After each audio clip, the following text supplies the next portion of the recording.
حدیث میں آتا ہے زقوم ایک ایسا درخت ہے، اس کا ایک قطرہ اگر سمندر کا پانی میٹھا ہو جائے نا، ایک قطرہ اس میں ڈال دیا جائے تو پورا سمندر کڑوا بن جائے.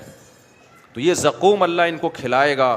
فمالئون منها البطون، اللہ فرماتے ہیں جہنمی اس سے پیٹ بھریں گے. بھوک کی شدت کا یہ عالم ہوگا کہ اس کڑوے درخت سے اپنا پیٹ بھریں گے. فشاربون علیہ من الحمیم، اس پر کھولتا ہوا پانی پیئیں گے.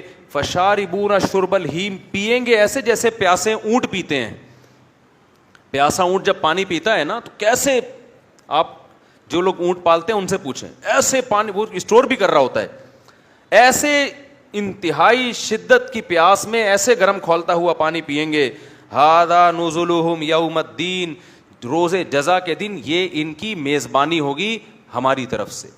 اب سوال پیدا ہوتا ہے اللہ اتنی شدید سزا تو کوئی بھی نہیں دیتا، تو اتنی شدید سزا کیوں دے رہا ہے؟ اللہ اس کی وجہ بیان کرتے ہیں، نحن خلقناکم فلولا تصدقون، ہم نے تمہیں پیدا کیا تھا تو تم نے مانا کیوں نہیں کہ جو پہلی دفعہ پیدا کر سکتا ہے وہ دوبارہ بھی پیدا کر سکتا ہے؟ تم خود تھوڑی پیدا ہوئے تھے.